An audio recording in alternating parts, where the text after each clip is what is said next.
preparou seu cafezinho para tomar um café com assunto? Hoje com Salomão, Eduardo e Alexandre. Ei, antes de tudo, curta, comente, compartilhe para juntar a galera na hora do café. Fala aí, pessoal. Estamos no mais um podcast e os temas de hoje é abraça um chinês nesse mundo lindo, maravilhoso. E na real, quando começou a transmissão comunitária do coronavírus aqui no Brasil? Eu sou o Salomão, estou aqui com o Eduardo e com o Alexandre e vamos falar hoje sobre esses dois temas. E para começar, vamos falar do prefeito de Florença que teve aquela ideia maravilhosa de abraçar um chinês. Lançou uma campanha para a população da Itália abraçar um chinês. Tudo bem que aqui no Brasil geralmente a gente não entende isso, mas eles têm muito preconceito lá na Itália, em questão, muita preocupação na Itália sobre preconceito racial, né? E como o prefeito de Florença achou que os italianos iriam isolar ou ser ríspidos com os chineses, então ele lançou a campanha de abraço um chinês. Só que eles estavam saindo do ano novo chinês ali, né? Tinha muito fluxo de chinês, porque no ano novo chinês é um período bem extenso. Então, os chineses vão e vêm da China. E já se sabe que em novembro e outubro foram mais de 400 mil chineses trabalhar na Itália. Estranhamente assim, né? Foram trabalhar lá na Itália. E quando surgiu o coronavírus, o cara falou o povo italiano abraçar um chinês contaminado com coronavírus. Isso é muito bonito, gente. É uma coisa assim que corta o coração.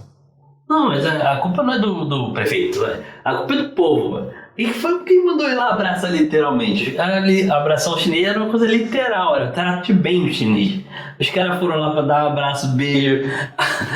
A questão, eu acho que em si foi do sistema da...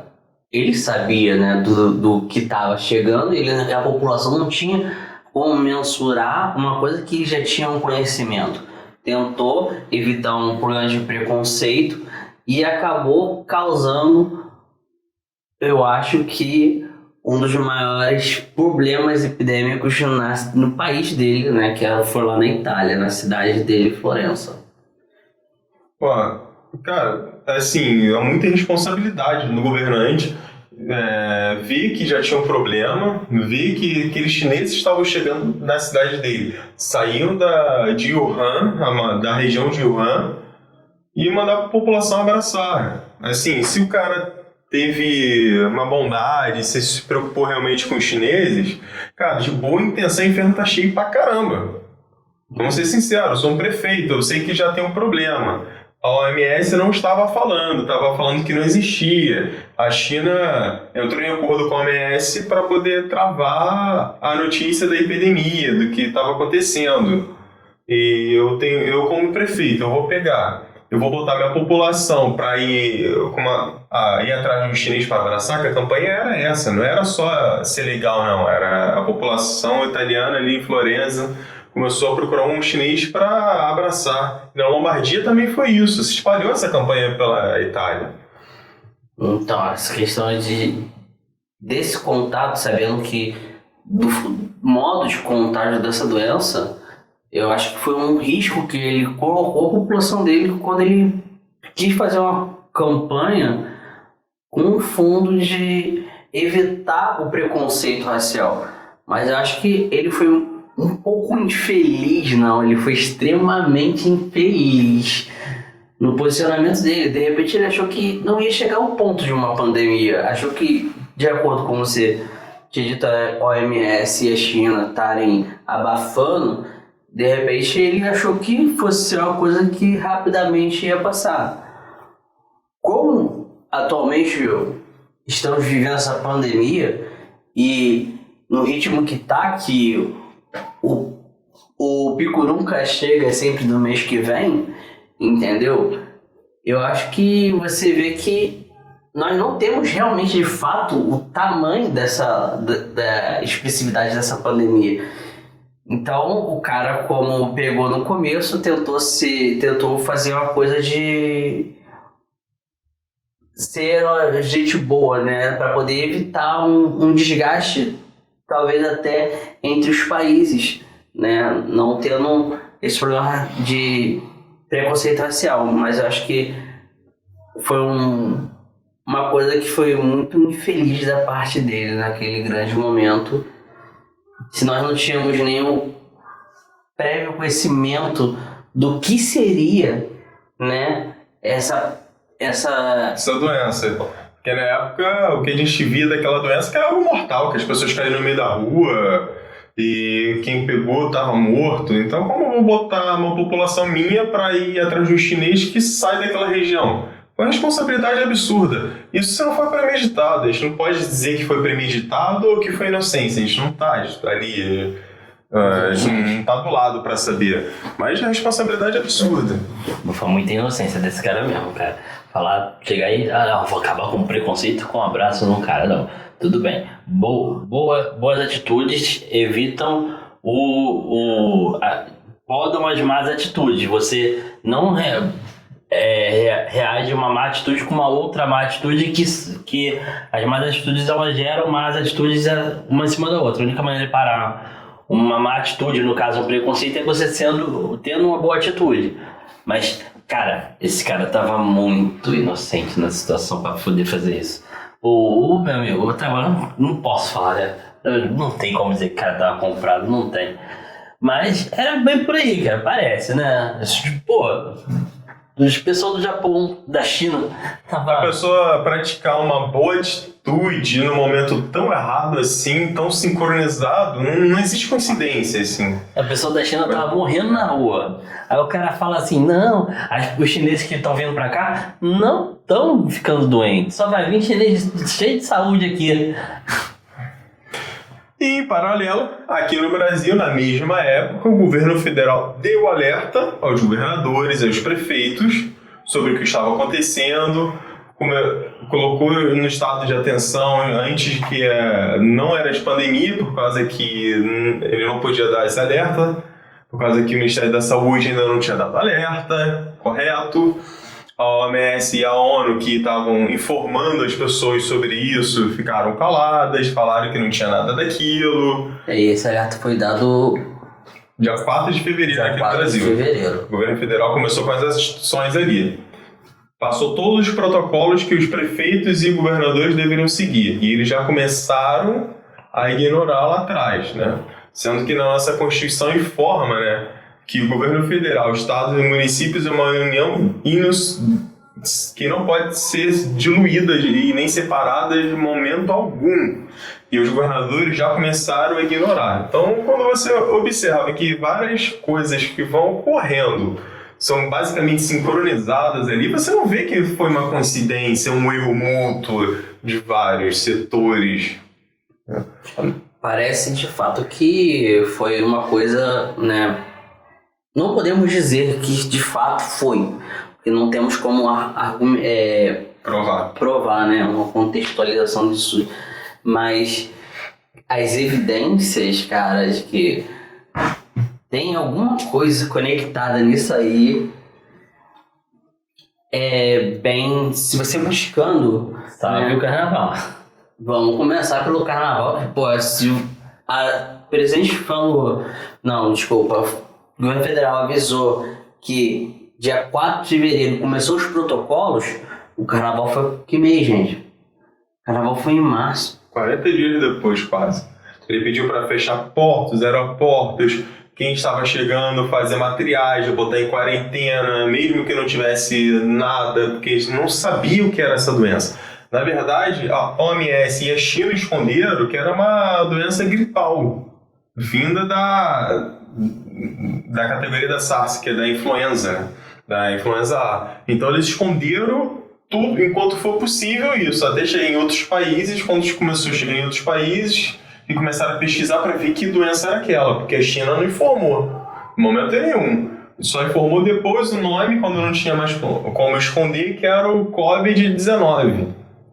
E depois é revelado também que esse Covid-19 já existia num laboratório chinês sendo pesquisado que era para fazer vacinas contra a gripe. Como você vai fazer uma vacina contra uma gripe que ainda não existe? Parado para pensar nisso?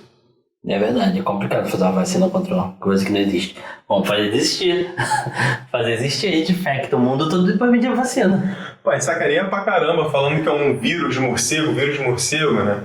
Quando fizeram um mapeamento genético dele, né? A menor parte dele é de morcego.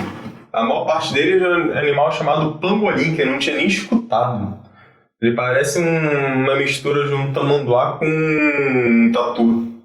Pô, mano, você misturando 2 animais e um morcego é assim, eu tô com medo quando misturarem um morcego com um ornitorrinco. Meu Deus. Vai ser tenso. Tenso pra caramba.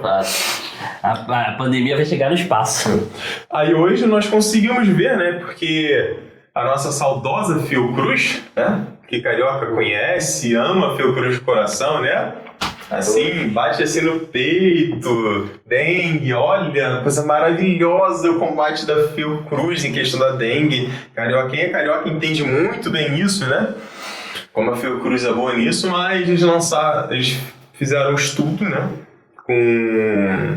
Verificando as pessoas que já tinham morrido para buscar quando começou a transmissão comunitária aqui no Brasil. E até então começou entre o dia 12 e dia 4 de fevereiro aqui no Brasil, podendo ter começado até mesmo antes, porque a gente sabe que Rio de Janeiro, São Paulo, recebe chinês pra caramba.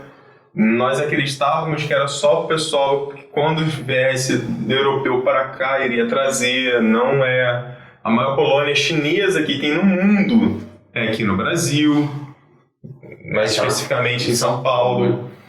Então, você pode ver que começou em São Paulo, Rio de Janeiro, depois Minas, depois foi se espalhando pelo Brasil. A China começou com aquelas coisas de lockdown, que nem existia esse termo. Sabe de onde tiraram esse termo? Foi uns cara lá na OMS, que ele é o pseudocientista, que só tem a carteirinha de cientista que está na OMS, que não tem reconhecimento nenhum, as matérias dele são tudo furada. E ele fez um estudo de como seria um lockdown no mundo em 2010 ou 2011. Aí ele fez uma teoria de como seria fechar o mundo todo para prever de uma pandemia vindo de vírus da SARS, não. Esqueci agora o nome. Cara, mas... daqui a pouco eu lembro o nome. Da influenza. Então ele já tinha previsto uma pandemia de influenza desde lá de trás e como seria para você combater. E a ideia dele seria pegar e fechar tudo.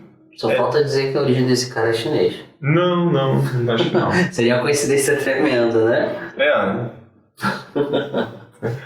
Aí o cara faz isso, aí falam, é comprovado cientificamente. Um único artigo de um cara que só faz artigo furada, depois ele faz uma previsão de que não sei quantos milhões de pessoas iam morrer pelo coronavírus no mundo, né? Assim, ele previu os próximos 100, 200 anos pelas previsões dele, né? E vai todo mundo ali e depois você vê que as emissoras estão batendo nisso o tempo inteiro, não param de bater, ficam em cima desse assunto e a emissora nem sabia. Tipo aquela deputada, né, que fala o seguinte, fake news é crime. Eu não sei que crime mas é crime. Tipo assim, né? Essa doença mortal. Eu não sei qual é a letalidade dela, mas eu sei que ela é mortal. E quando a gente para ver, o coronavírus, para matar a mesma quantidade de pessoas que a gripe comum que nós temos aqui no Brasil mata, tem que se esforçar muito, porque gripe comum, eu não falo quanto mata, mas mata 84 mil pessoas todos os anos aqui no Brasil e nunca fechou. Não falam como foi vencido a gripe espanhola. Os médicos hoje estão falando muito. A gente busca, né, saber, e você vê muita informação de médicos, né, na área de até mesmo de saúde, de infectologia, que eles dizem que essa doença ela não vai ter um fim, que o propósito é fazer uma vacina, né? E a teoria que um dos médicos apresentou foi o seguinte: quando você não tem a vacina, o único meio que você tem para fazer é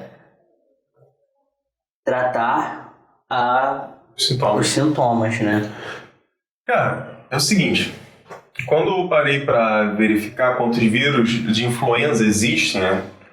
Só do coronavírus são 40 e poucos tipos de coronavírus diferentes. Da influenza, que influenza é gripe, tá? São mais de 400 tipos que rodam pelo mundo. A gripe espanhola continua até hoje no mundo. Matou milhões e ela continua. Como nós ficamos imunes à gripe espanhola?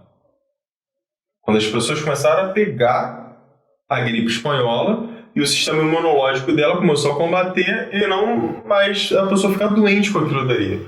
Como funciona hoje uma vacina contra a gripe? Eles vão te injetar a gripe. É exatamente isso. Eu não estou falando para as pessoas não tomarem a vacina. Mas uma vacina, de um modo correto da gripe, vai levar 1 ano e meio, 2 anos para sair algo que possa ser utilizado no ser humano preliminarmente, mas sem saber se tem um resultado 100% eficaz e sem saber se vai piorar e vai espalhar mais aquilo dali. O mundo não tem condições financeiras de ficar fechado. Pelo amor de Deus, lockdown durante 2 anos. Nós aqui do Rio, o pessoal de São Paulo, nossa, tá sofrendo muito com isso, gente. Não tem como. Mas, pra prestar atenção, eu fui no site lá do Ministério da Saúde, aí tem os gráficos lá que mostram os 2 estados que estão com a margem lá em cima é Rio e São Paulo. O resto tá tudo lá embaixo. Média de 5 mil casos. São Paulo, então, ganha o Rio de lavada. E quem tá tendo problemas com o governo federal? Rio e São Paulo. E aí, eu fiquei sabendo agora, há pouco tempo, que o pessoal lá de Nordeste tá todo mundo saindo, o pessoal do interior do Nordeste tá saindo de dentro de casa, tá sendo tirado de dentro de casa para ser posto para a cidade, porque corre risco de ganhar infecção. Mano, essa curva do Nordeste vai subir. E quer dizer isso? Vai matar muita gente. Tem uma que o lockdown, depois de decretado, foi visto que depois que foi decretado o lockdown em alguns estados nos Estados Unidos, né, que foi um dos primeiros a começar com o sistema de fechar ruas, foi visto que as pessoas que ficavam enclausuradas eram o maior índice de contágio. As pessoas ficaram enclausuradas. Isso aí é muito legal ser lembrado, porque, como nós já falamos, né, no início de fevereiro começou na Itália a campanha Abrace o Chinês. Já foi visto na Itália que está desde o dia 1, dia 2 de janeiro já tinha transmissão comunitária do vírus lá na Itália. Depois do carnaval, que eles também fizeram lá a mesma coisa, depois do carnaval, colocaram todo mundo fechado em casa. Antes você já tinha transmissão comunitária, só que a taxa de pessoas doentes era muito menor. Colocou todo mundo em casa, a taxa de pessoas doentes vai aonde? Vai lá em cima. Pelo sentido lógico de que, enquanto as pessoas estão no ambiente arejados, na rua, andando, elas estão mais longe uma da outra. Então a transmissão de pessoa para pessoa é bem menor. Segundo, está tomando sol. Ativa a vitamina D. Terceiro, raios ultravioletas matam esse tipo de vírus quando estão no ar. E quando você pega todo mundo e deixa preso dentro de casa, você está pensando na população de risco, nos velhinhos, nas pessoas que estão que têm comorbidades? Não. Você está forçando eles a ficarem infectados. Então, esse isolamento que eles chamam de horizontal não funciona. Não tem lei, não tem estudo científico algum no mundo que colabora com isso. Os únicos estudos que tem que colaborar em algo que funciona é o horizontal, ou seja, quando tem um grupo de pessoas numa determinada região pequena, num bairro, numa rua, você isola aquele local dali. Só. Mas quando não é assim, você não tem o que fazer. Infelizmente, pessoas estão morrendo, muito triste ver pessoas morrendo por isso aí. E é muito pior quando você observa todo o cenário, você vê que determinados governantes estão forçando as pessoas a morrerem disso. Verdade. De fato, desculpa aí, começou a causar as pessoas foi na Europa, né? Isso, nos países europeus. Foi nos países europeus que começaram a fechar as pessoas em casa e Os Estados Unidos foi um dos maiores índices, né? O principal. Mas foi bom falar nos Estados Unidos, porque nos Estados Unidos tem um sistema diferente daqui do Brasil. Então, cada estado lá, eles têm uma autonomia muito maior do que aqui no Brasil. Na verdade, os estados aqui brasileiros são igualzinhos aos estados americanos, né? Cada um faz o que quer. E lá você vê muito isso. Os estados que fizeram o isolamento social, lockdown, têm taxas de contaminados lá em cima. E os estados que não fizeram isso têm taxas de contaminados lá embaixo. E o número de mortes também. E eu acho uma sacanagem que fazem aqui, de uma piada de mau gosto, quando pega o número de pessoas mortas aqui do Brasil e compara com outros países. Pega números absolutos. Pô, nós temos 209 milhões de pessoas. Mas você quer comparar a quantidade de mortos numa população de 209 milhões de pessoas com países que tem 40 mil, 400 mil... 40 mil... tem 40 mil... Não, é só mesmo questão de território. Você já vê que o Brasil em si é um país que tem mais território do que muitos outros países. Não, me corrigindo, nós temos 209 milhões, aí tem países que têm 40 milhões, 30 milhões, 50 milhões. Quer comparar? A Itália tem muito menos gente do que São Paulo, acho que a população de São Paulo, do estado de São Paulo é maior do que a Itália. E se você for ver, na Itália morreu muito mais gente do que em São Paulo. Isso que São Paulo é o local que são os números aqui no Brasil mais elevados. Muitos países fisicamente cabem dentro do Brasil e cabem dentro de estados do Brasil. Minas, então, come um montão de estados, um montão de países aí só em região de espaço geográfico. Entendeu? E agora você vai comparar. Tem que comparar assim, por exemplo, em Minas morreu tanto, na Itália morreu tanto. Nem em Itália, Minas nem bate, né? Na Europa morreram tanto. Aí Minas morreu tanto também, né? Que aí seria mais equivalente. Não, seria uma proporção de equivalente. Tipo, vamos botar que nem eu vi numa pesquisa de proporção equivalente. Foi de milhão para quantidade de infectados. Então você tem uma equivalência, você tem um ponto de pesquisa, né, igual a todos eles. Não se pega como você disse, num geral, né, num número absoluto. E comparar o número absoluto não dá. O Brasil, apesar do isolamento social que estão fazendo, nós temos o número para cada 1 milhão de pessoas, a quantidade de gente que está morrendo por coronavírus, né? Isso estou falando como se todos que colocaram lá a morte do coronavírus realmente tenham morrido do coronavírus, né? Porque ninguém morre mais de pneumonia, ninguém mais morre de tuberculose, nem de outra doença via aérea, né? Outro dia eu fiquei sabendo da mulher que pegou e infartou e por causa que ela estava tossindo antes, no meio ali, deu 2, 3 tossidas, botaram o coronavírus, pô.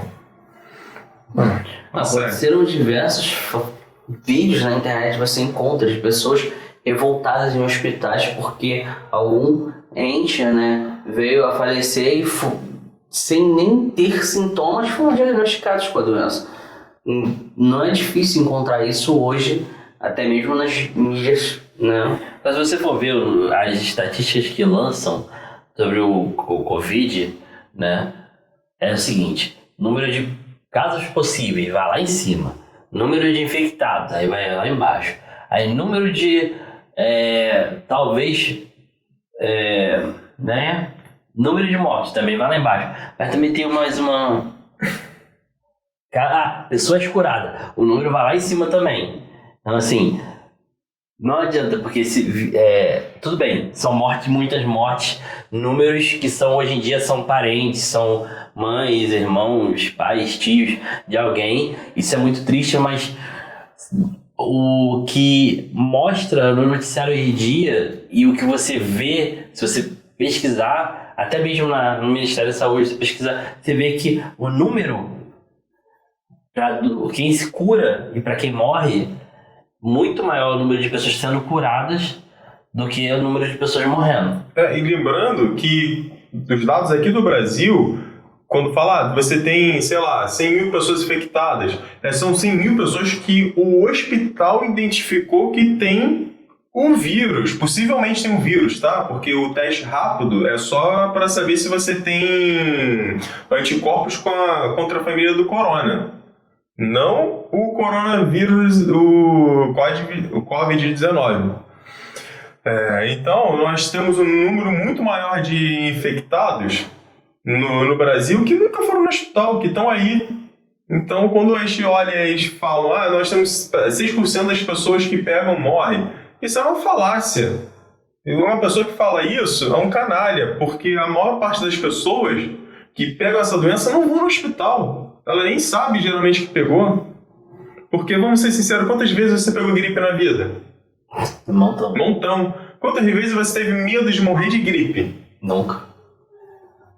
Só que a gripe mata 84 mil pessoas por ano. Mata mais do que os crimes violentos. Alguém já alguma vez falou isso? Quando fala, não, morreram 60 mil pessoas por crimes violentos no Brasil, a gente fala, caraca, morreu muita gente por crime violento. A pandemia tá matando mais gente de depressão, de brigas familiares, do que pelo próprio vírus. Exatamente. Segundo o levantamento desse ano, já morreram em comparação ao ano passado, né? 40% mais pessoas de suicídio do que o ano passado. E a taxa de suicídio está, em comparação ao coronavírus, 30% maior ainda. Ou seja, você bombardeia a pessoa o dia inteiro, com todos vão morrer, fica em casa e as pessoas morrem por causa disso. Imagina, você tá um apocalipse zumbi, não tem pra onde correr, se sair de casa morre, você vai se matar, cara. O desespero psicológico é enorme, né, cara? Você vai ficar muito preocupado. Agora, considerações finais do Eduardo sobre o assunto. Cara, a epidemia, a pandemia, no caso, é uma coisa muito preocupante, né? Hoje em dia, e que temos que, sim, lavar sempre as mãos e evitar ficar em aglomerações e se cuidar, porque evitar ficar doente e a maior parte das pessoas estão contaminadas porque tem baixa imunidade. Então, se alimentar bem e... Cristiano, suas considerações finais? Bom, cara, como todo esse bate-papo gostoso que nós tivemos aqui hoje, foi muito instrutivo, né? Fiquei sabendo de informações muito preciosas e agradeço a todos que tenham participado aqui, né? Por participar, tá bom? E agora eu deixo a pergunta para vocês. O quanto dessa pandemia é real, é da doença, e quanto dela é política? Na minha visão, 90% dela é política e 10% é real.